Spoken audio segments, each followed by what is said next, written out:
welcome to my channel. Today's story is a journey of secrets, transformation, and a side of myself.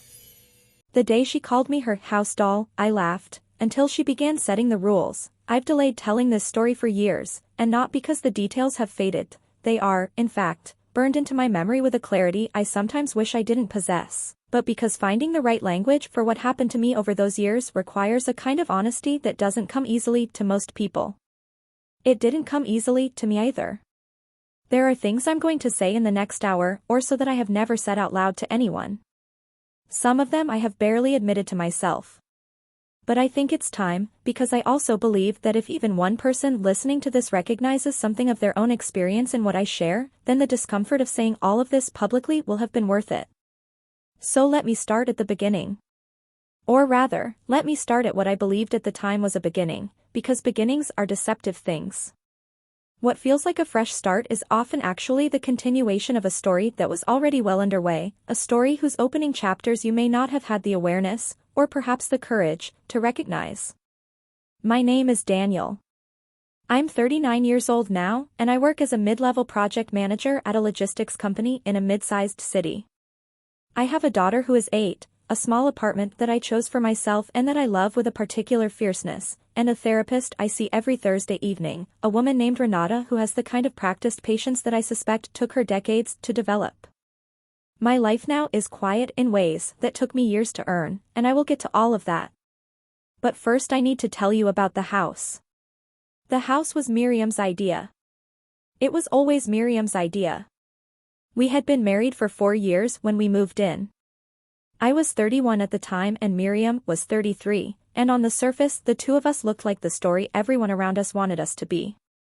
We had met at a professional conference. She worked in interior architecture and I worked in supply chain management, and somehow those two worlds collided over a dinner table one evening and produced something that felt, for a while, genuinely electric. Miriam was brilliant. I don't say that with bitterness.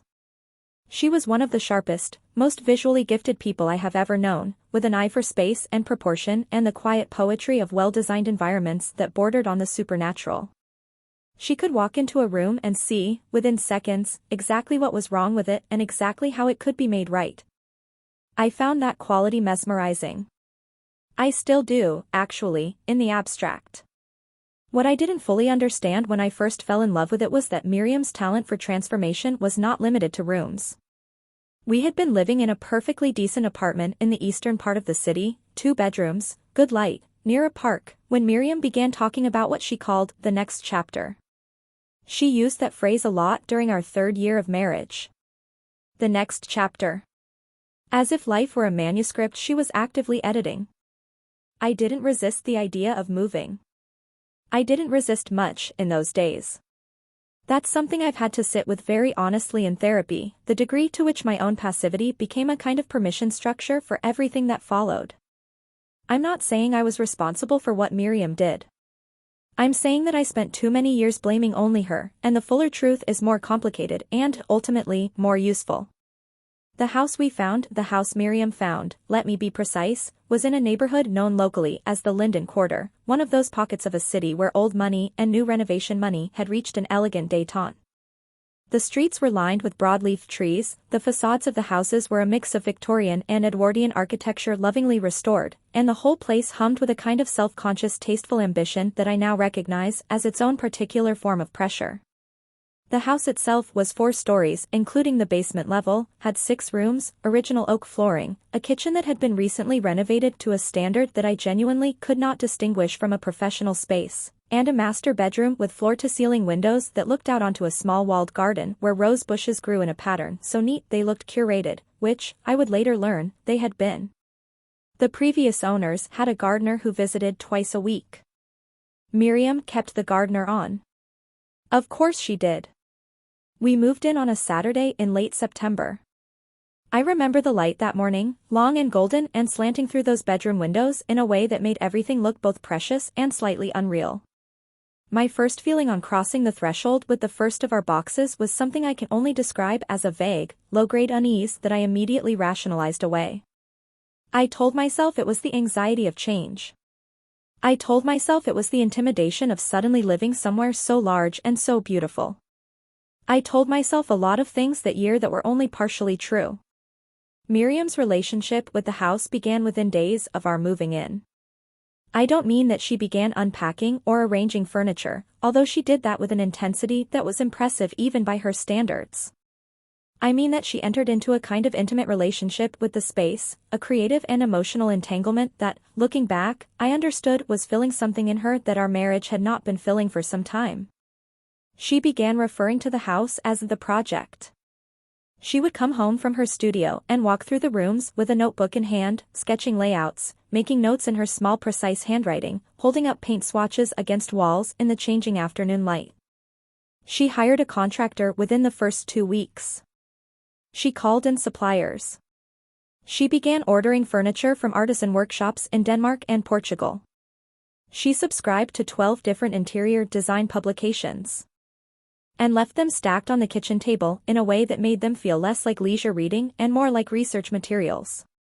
The house was becoming Miriam's canvas, and she was pouring into it every ounce of that formidable creative energy that had, in the early years of our relationship, also been directed at me.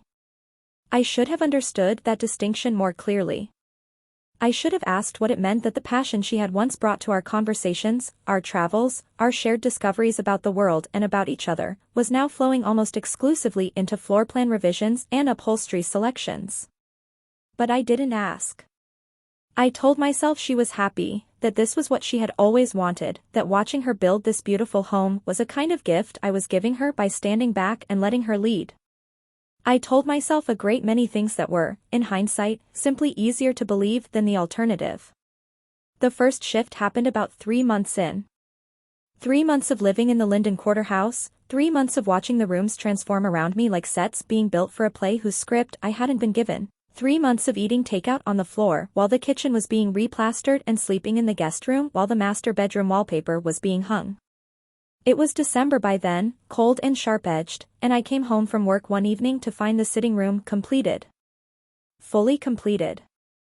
Every element in place, the restored fireplace with its new marble surround, the low-slung mid-century sofa in a deep charcoal wool, the bookshelves built directly into the alcoves on either side of the chimney breast, the single pendant lamp with its amber glow that made the whole room look as though it existed in a permanent golden hour.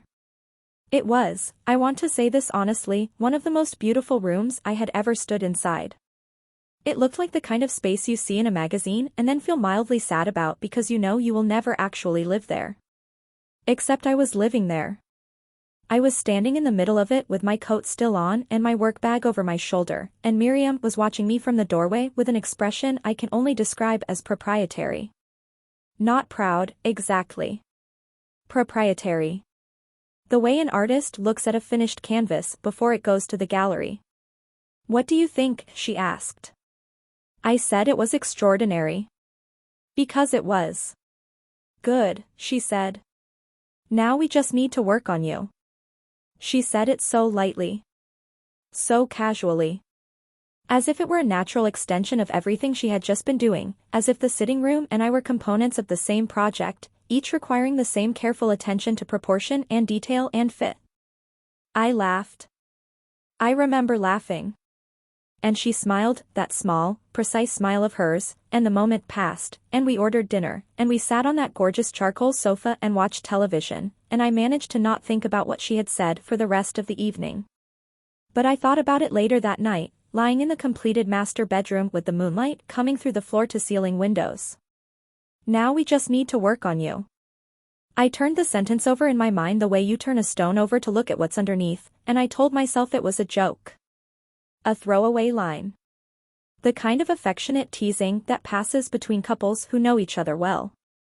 And maybe it was, at that precise moment. Maybe it began as exactly that. But the thing about Miriam was that she never said anything she didn't mean, and the thing about the two of us was that I had spent 4 years learning how to hear her words as lighter than they were. The refinement began slowly. That is the word she used, actually, refinement, and I want you to understand that the word itself is part of the story, because it is a word that contains within it both an aesthetic ideal and a moral judgment. To refine something is to improve it, to make it more pure, more precise, more worthy of the standard you have set. And the standard Miriam had set for the Linden Quarter house and everything in it, including, it was now becoming clear, me, was very high indeed. It started with clothes. Looking back, of course it started with clothes. Miriam was a spatial and visual person, and the most visible, most easily modified aspect of another person's presence is what they wear. She began making small suggestions in January. The weekend shirt I had owned for 3 years and was deeply comfortable in was, she mentioned one morning, a little shapeless now, didn't I think? She had noticed a jacket in a shop window on her way home and thought it would suit me. Would I mind if she picked it up? I didn't mind. I appreciated the thought. The jacket was, objectively, beautifully made, a slim-cut wool cashmere blend in a shade of dark navy that Miriam called midnight, and when I wore it she looked at me the way she had looked at the finished sitting room, with that quiet, measuring satisfaction. I liked the jacket. I liked how it fit. I told myself this was fine, that being dressed well was simply a form of self-respect, that Miriam was sharing her eye for aesthetics with me and that this was a generous thing, a loving thing. More pieces arrived over the following weeks. A pair of trousers in a fine charcoal flannel. A shirt in a shade of ivory that Miriam said was more interesting than white. Shoes, proper shoes, handmade by a cobbler whose workshop was 40 minutes away by train and whose waiting list Miriam had apparently joined without mentioning it to me. Each item was beautiful. Each item fit perfectly, because Miriam had an almost uncanny knowledge of my measurements, my proportions, the exact line that a collar should make against my neck. When I put these things on, I looked, and I say this without vanity, simply as an observation, I looked like someone who belonged in the Linden Quarter house. I looked like the person Miriam was building. By spring, the wardrobe she had assembled for me had largely replaced my own. This happened so gradually that I couldn't point to a specific moment when it occurred. My old clothes hadn't been thrown away, I want to be precise about this, but they had been relocated to the back of a closet in the guest room, quietly displaced by the new things that appeared on their hangers in the master bedroom with the regularity and authority of natural replacements. When I reached for something familiar one Saturday morning, an old green jumper I had owned since university, soft from years of washing, shapeless in the way of things that have been genuinely lived in, it took me several minutes to find it, and when I did and put it on, I caught Miriam's expression before she could rearrange it, and what I saw in her face in that unguarded fraction of a second was something very close to distaste. I put the green jumper back and picked out one of the new ones instead. I'm telling you this moment in detail because I think it captures something important about how gradual erosion works. Nobody took the jumper from me. Nobody issued an ultimatum. Nobody said you are not allowed to wear that. All that happened was a look, a brief, involuntary expression of distaste, and I made a choice. I made what I told myself at the time was a considerate, accommodating choice, the kind of small daily compromise that keeps a household running smoothly and a marriage intact. What I didn't ask myself was this: why was the cost of that compromise borne entirely by me? And why was it, increasingly, not the only one? The work on my posture began in April. I remember because the cherry tree in our walled garden had just come into bloom and Miriam had developed the habit of taking her morning coffee out to the garden to sit with it, and one morning I joined her and she watched me settle into the garden chair with what I took at first for simple attention. "You slouch," she said, not unkindly but not quite kindly either. "I've noticed it for a while. It changes the whole line of you. The whole line of you." As if I were a garment that was hanging incorrectly on its frame. She had looked into something, she said, a movement and posture coach named Victor who worked with a number of people in the creative industries, people who spent long hours at desks or in cars and had developed the particular physical habits of those who live primarily in their heads. Would I be willing to see him? It was, she framed it, an investment in my well-being. In my health. She mentioned that good posture reduced back pain, improved confidence, changed how people perceived you in professional settings. All of these things were true. I knew they were true. And so I said yes. Victor was a quiet, observant man in his late 50s who had trained in Alexander technique and Feldenkrais method and spoke about the body with a gentleness that I found genuinely moving.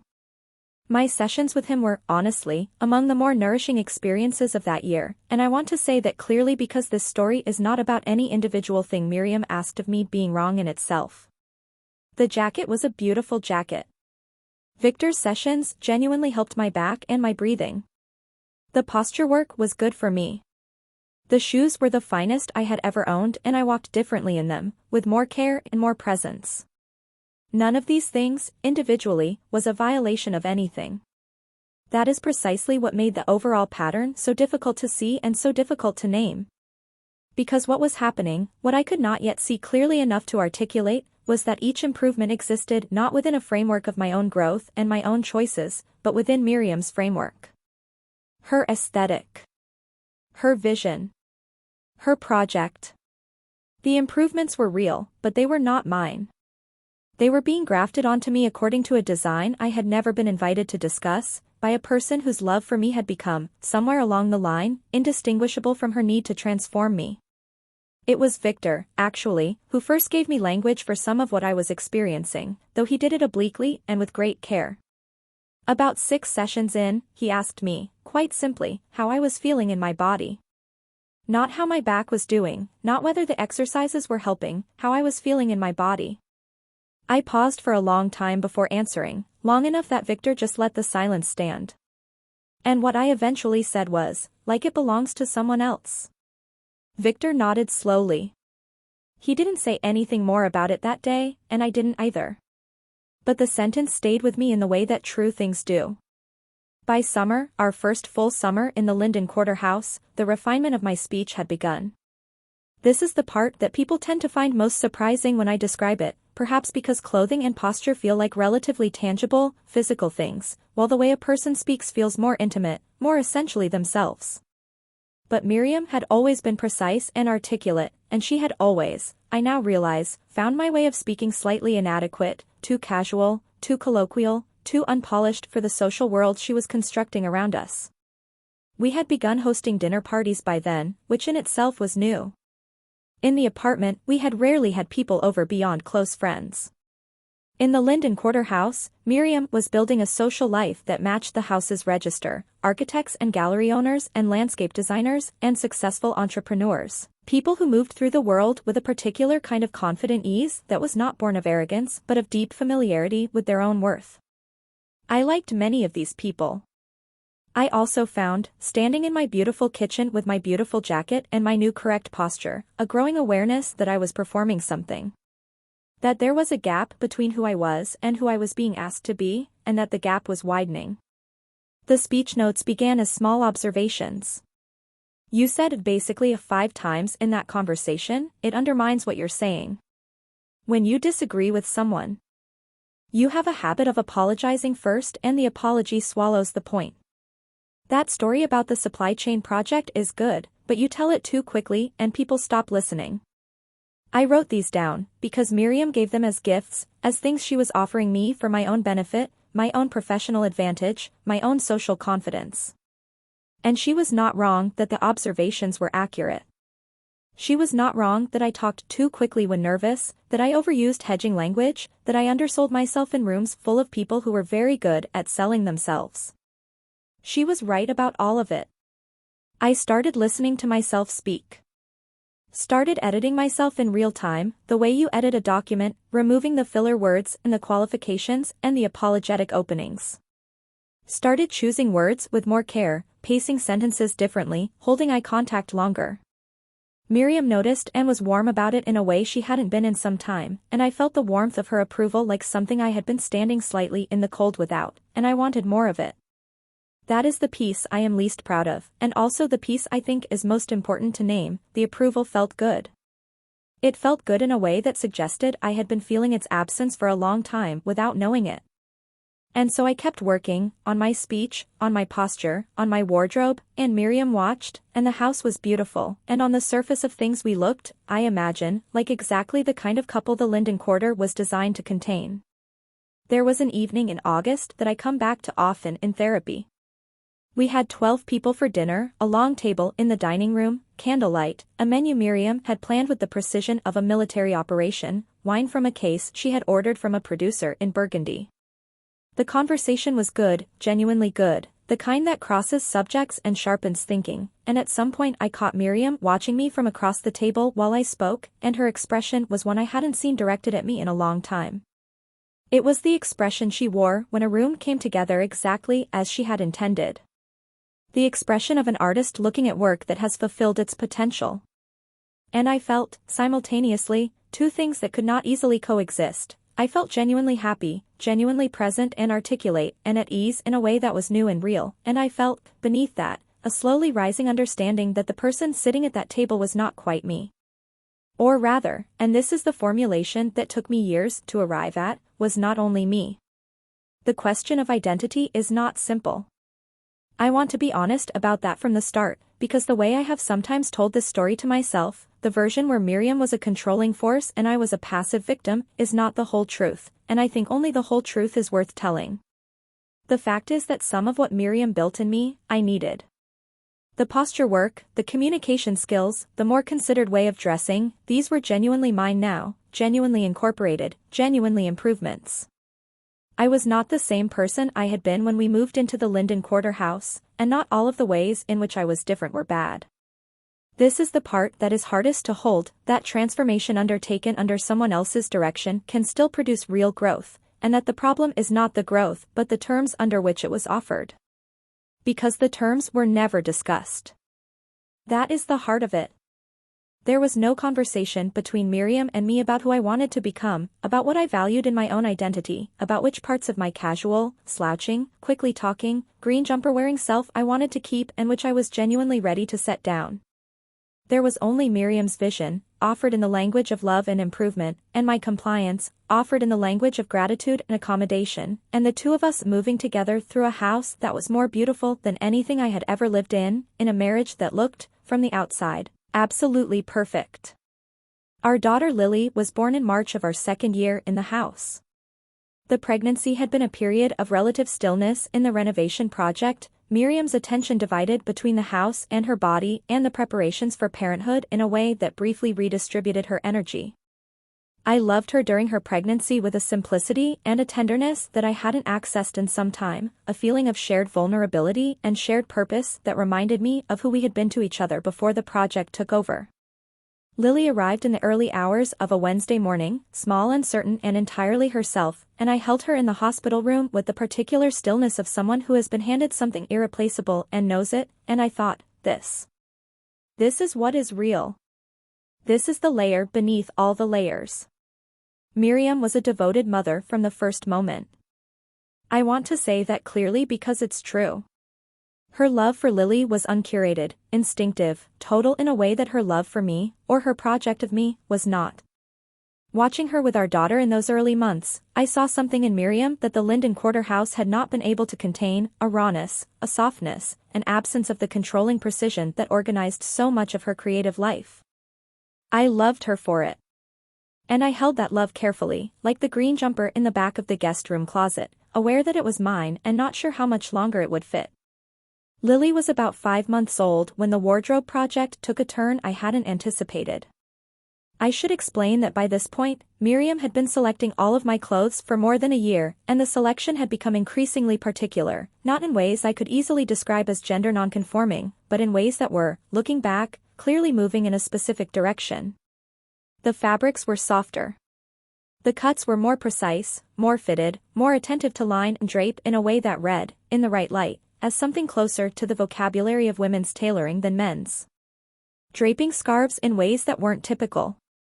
Jewelry, first a simple ring, then a bracelet Miriam said was artisanal and ungendered, then earrings for my pierced ears that were very small and very fine and that I told myself were simply modern and understated. None of this happened overnight. None of it was presented as a dramatic step. Each piece arrived in the current of everything else, indistinguishable in Miriam's presentation from the jacket or the shoes or the speech notes. Another element of the project. Another refinement. I want to be careful here about how I tell this part of the story, because it is the part that touches on the most personal and the most vulnerable aspects of what I went through. It is also, I think, the part that carries the most important insight, and I don't want to lose it in either shame or defensiveness. When I first wore the earrings, small silver hoops, barely noticeable, I stood in front of the bedroom mirror for a long time. Longer than was necessary. And the feelings that came up were not what I would have expected.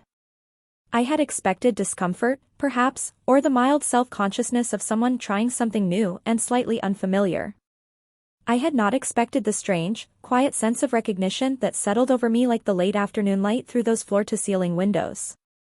As if something I had not known was misaligned had shifted, incrementally, toward a more accurate position. I stood there for a long time with that feeling, not knowing what to do with it, not knowing what it meant, and eventually I went downstairs and helped Miriam with dinner and said nothing about any of it. That moment of recognition was not Miriam's creation. I need to be precise about this. Miriam did not create whatever it was that quietly recognized itself in that mirror. She may have inadvertently, through her project, created the conditions in which I encountered it. But the thing itself was mine. Had always been mine. Had perhaps been waiting, beneath the green jumper and the comfortable slouch and the years of not quite examining myself closely enough, for exactly this kind of encounter. What Miriam did create, however, was a context in which I could not freely explore what I had glimpsed, because the exploration was not on my terms. The clothes were her aesthetic, her choices, her vision of who I should be within the frame of the Linden Quarter life she was curating.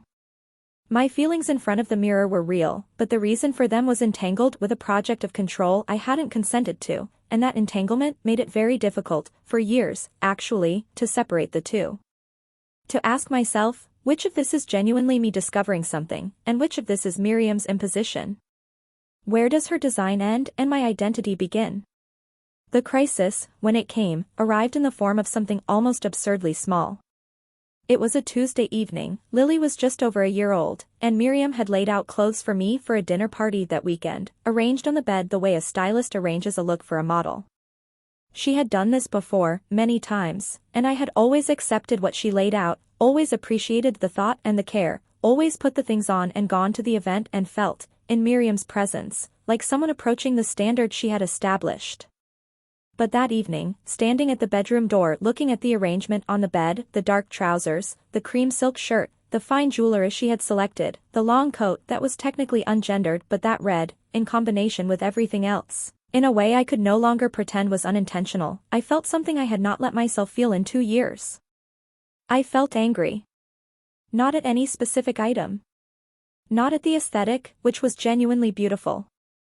I felt angry because I had not been asked. Because the arrangement on the bed was an instruction, not an invitation.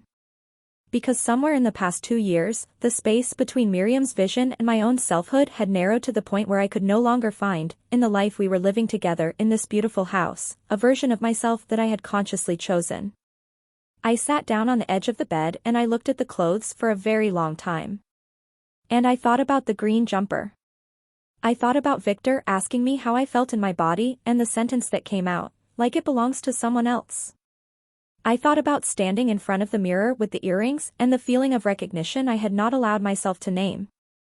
I thought about Lily asleep in her room down the hall, entirely and perfectly herself, and about how much I wanted to be the kind of father who could model what it looks like to know yourself and hold yourself with dignity. I thought about how long I had been cooperating with a process I had never agreed to, and I thought about the difference between growth and erasure, between transformation and replacement. I went downstairs. Miriam was working at the kitchen table with her notebook and her wine glass, the picture of composed creative purpose, and I stood in the doorway and I said, I need to talk to you. What followed was not a single conversation but a series of them, unfolding over weeks and months, and they were some of the hardest conversations I have ever had because they required me to say things I barely had words for yet. They required me to explain to Miriam, and to myself, that while I was grateful for the genuine improvements her project had produced, I was not a project. That the clothes on the bed were beautiful but I needed to choose them myself.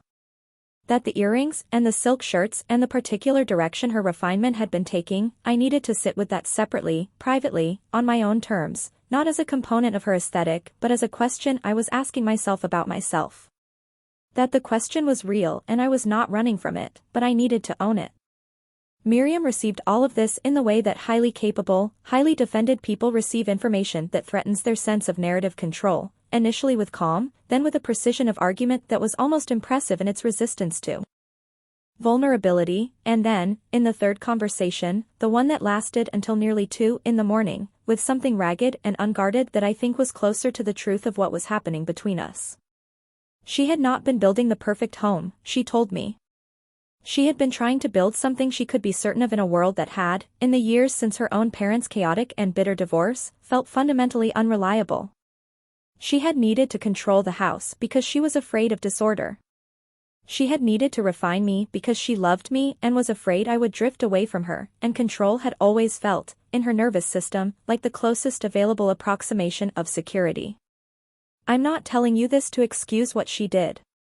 I'm telling you because understanding it was part of my own healing, and because it also helped me understand something about myself, that I had cooperated not simply out of passivity but out of my own particular fear, the fear of conflict, the fear of disappointing people. The deep-rooted instinct to make myself acceptable and smooth and undemanding in order to secure the love I needed. Miriam had tried to control me because she was afraid. I had let myself be controlled because I was afraid. Two frightened people in a beautiful house, both acting from a distorted place, both trying to love each other and getting it wrong in ways that were going to take a long time to understand. We separated about 8 months after that first conversation.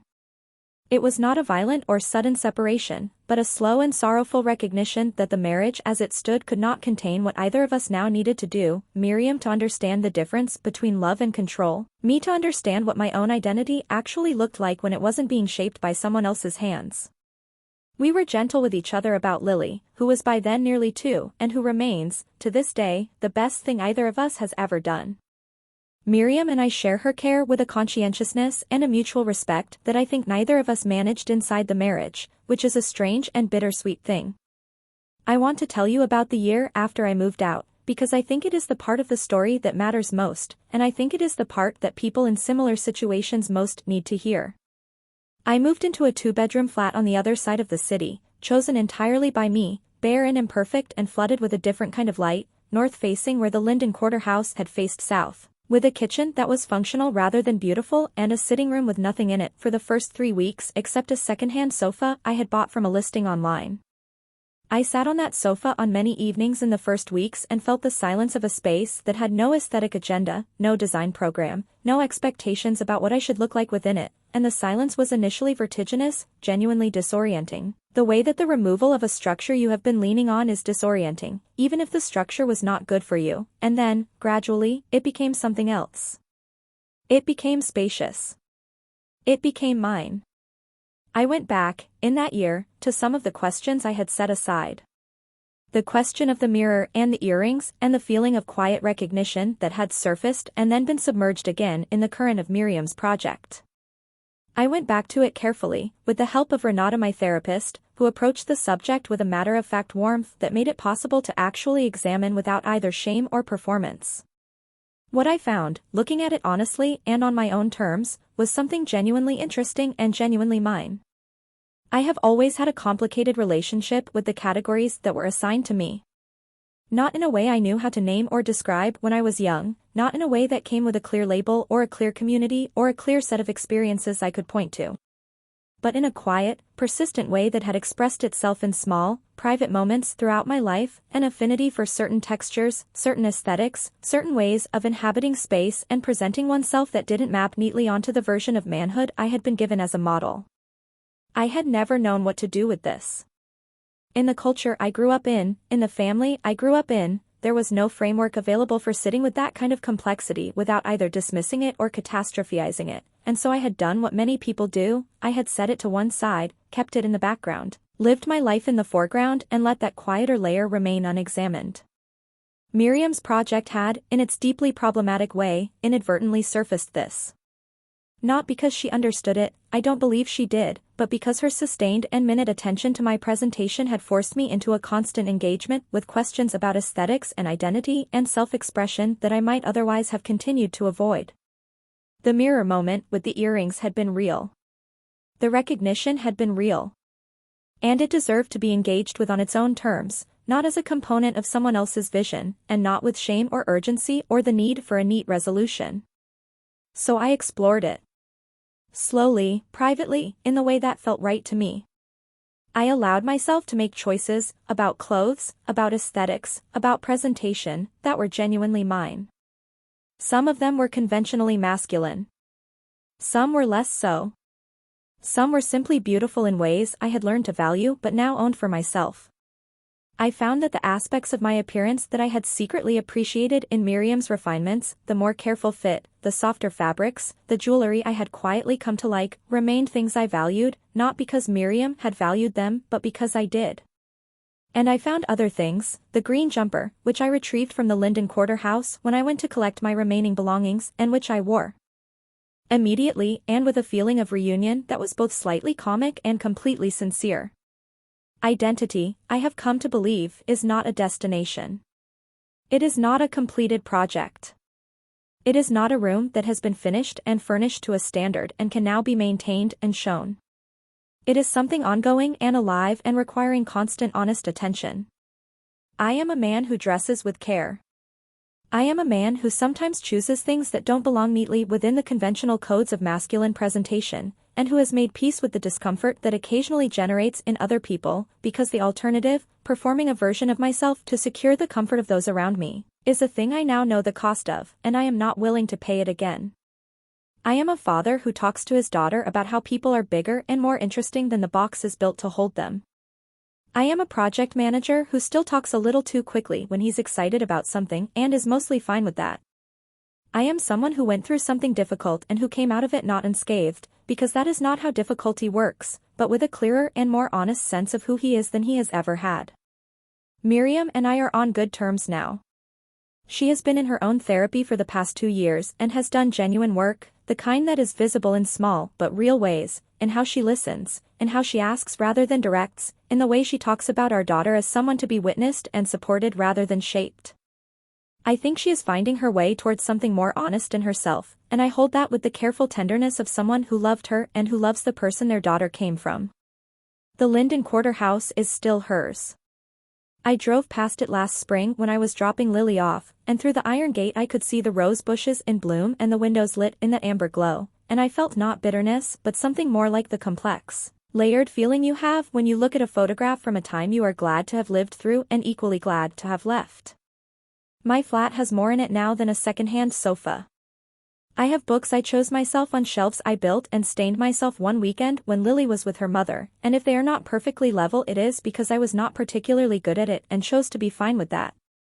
I have a print on the wall above the fireplace, a work by an artist whose name I came across during a long internet evening and who paints figures in states of becoming, neither fully one thing nor fully another, held in a kind of luminous ambiguity that I find deeply, personally beautiful. I have the green jumper, washed back to its original softness. I have the earrings, which I wear when I feel like it. I have, in the slow and imperfect way these things accrue, a life that is mine. What do I want you to take from this? I've been asking myself that question all the way through, because I think the point of telling a story is not the catharsis of having told it, though there is that, but the possibility that it might be useful to someone listening. I think this, love is not the same as the desire to improve someone. Improvement offered as love, without consent and without dialogue, is a form of control, however beautifully it is dressed. If you are in a relationship where you feel that the conditions of belonging are constant refinement towards someone else's vision, that feeling deserves your attention. It is worth asking, am I growing, or am I being replaced? And the answer may not be simple, because it wasn't simple for me. Both things can be true simultaneously, and holding that complexity honestly is part of the work. I also think this, questions about who you are, about identity, about self-expression, about the aspects of yourself that don't fit neatly into the categories you were handed, those questions deserve the space and the time and the dignity of your own honest attention. They cannot be answered by someone else's project, however well-intentioned. They cannot be answered in haste or under pressure or in the middle of someone else's vision. They need to be asked in the quiet, on your own terms, with as much gentleness toward yourself as you would offer to someone you love. Because you are, it turns out, someone worth that gentleness. And finally this, the identity you are afraid of doesn't become less real if you keep it in the guest room closet. It just waits. It waited in me through years of a marriage and through a crisis I barely survived and through a year of sitting on a second-hand sofa in a north-facing flat. And when I finally looked at it, not with triumph, not with crisis, but simply with honest curiosity, I found that it was not the terrifying thing the years of avoidance had made it. It was just me. A little more layered than I had acknowledged. A little less tidy than anyone's project requires. But mine. Entirely and irreversibly mine. Thank you for watching and spending this time with me. If this story helped you understand yourself or others a little better, feel free to explore more on the channel.